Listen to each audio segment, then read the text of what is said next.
De retour dans la Libre Info, toujours avec notre invité, François Enius, coach dirigeant. Alors, on a parlé de plein de sujets sérieux dans la première partie. On va parler cette fois-ci des médecins urgentistes qui, en France, sont appelés à une grève illimitée dans les services d'urgence hospitaliers à partir du 22 décembre, soit la veille d'un autre appel à la grève, celui des médecins, des cabinets médecins libéraux, qui aura lieu le 23.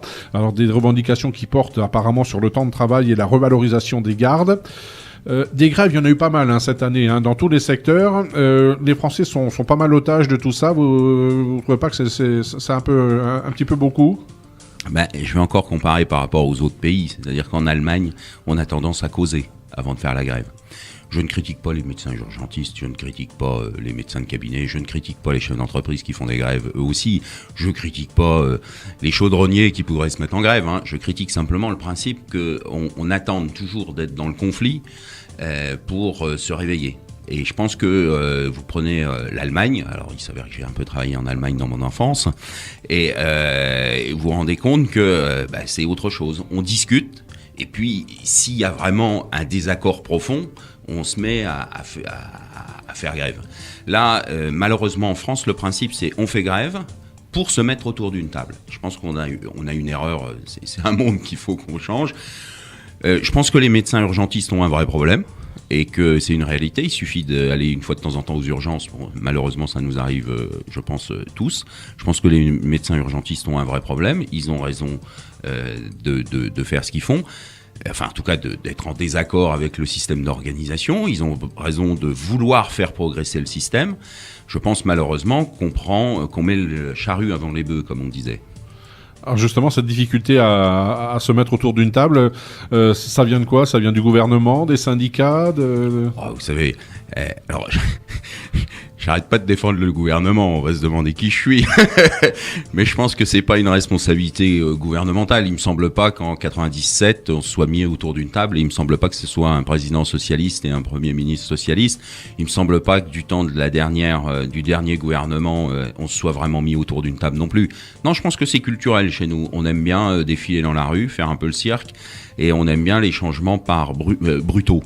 Et alors mon métier, c'est quand même d'accompagner le comportement, et je pense qu'on peut discuter, échanger sans conflit, et que le conflit, c'est quand même le dernier outil quand il n'y a plus de discussion. Il n'y a pas de discussion, et c'est un vrai problème. Évidemment, le gouvernement actuel n'a pas plus que les autres, que les précédents, n'entre pas plus dans la discussion. Les syndicats non plus. Je veux dire, c'est un problème, c'est les deux côtés de la table, et il faut être deux pour discuter. Et je pense que le gouvernement ne discute pas, et les responsables sociaux non plus. Alison, la question suivante. Oui, face à la saturation du numéro d'urgence, la Fédération nationale des associations d'accueil et de réinsertion sociale demande à l'État d'ouvrir toutes les places d'accueil disponibles sans attendre les grands froids. Alors, est-ce qu'il est vraiment nécessaire d'attendre le grand froid pour s'occuper des SDF ? Pour ça, on pose cette question à chaque mois de décembre, j'oserais dire. Il s'avère très bizarrement, parce que j'étais pas un grand passionné de Coluche, très honnêtement, à l'époque. J'ai plutôt appris à le connaître plus tard, mais il s'avère que j'écoutais la première émission où il a lancé les Restos du Cœur en disant c'est parce qu'on est en état de crise, donc on trouve une solution et on va mettre un pansement. Il s'avère que des dizaines d'années plus tard, le système existe toujours. On a un vrai souci. Je pense qu'il ne faut pas s'occuper des SDF que pendant l'hiver. Malheureusement, on a plutôt tendance à les voir dans l'hiver, c'est vrai. Et on a plutôt tendance à s'en occuper pendant qu'il fait froid. Mais en effet, on a malheureusement des gens qui vivent dans la rue toute l'année, et que c'est encore plus compliqué en hiver.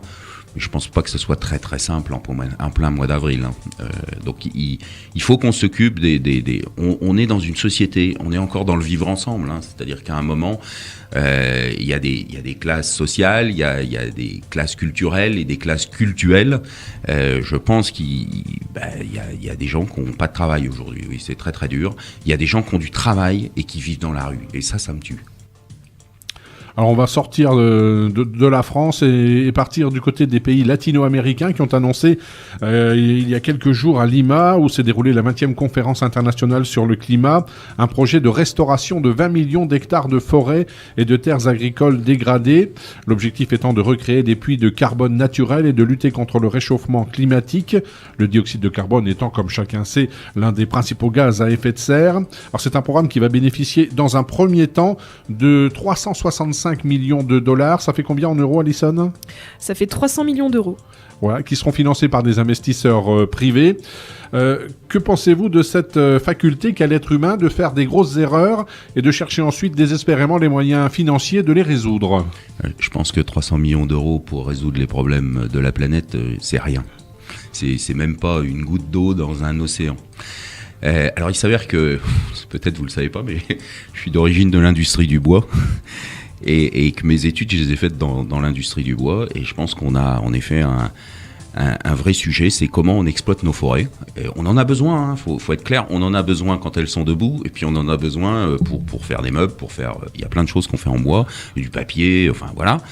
Et je pense qu'on a encore une fois, on est dans un état difficile, on a fait des grosses erreurs, comme vous le soulevez, et on met un bout de sparadrap.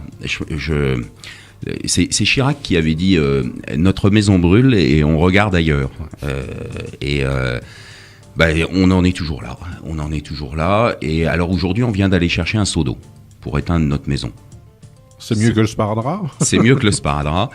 Mais c'est quand même difficile. On sait aussi qu'il y a un certain nombre de pays. Alors, je pense que c'est vous me parliez des pays latino-américains. Il s'avère que je travaille pas mal avec ces pays et je pense qu'ils vont nous faire prendre conscience. Je pense qu'on a une chance. C'est que les pays qu'on a dit du tiers-monde ou pauvres dans les années 70 sont en train de monter, et eux, ils ont compris qu'on avait fait des grosses bêtises. Et eux, ils prennent les choses un peu différemment. Alors, je dis pas que tout va bien et que le monde est beau. Je suis pas chez les bisounours non plus. Hein. Mais clairement, je pense que ces gens-là vont nous montrer la voie et que eux, ils n'ont pas à faire marche arrière. Nous, il va falloir qu'on fasse marche arrière sur notre train de vie. Pas eux. Ils vont encore grandir.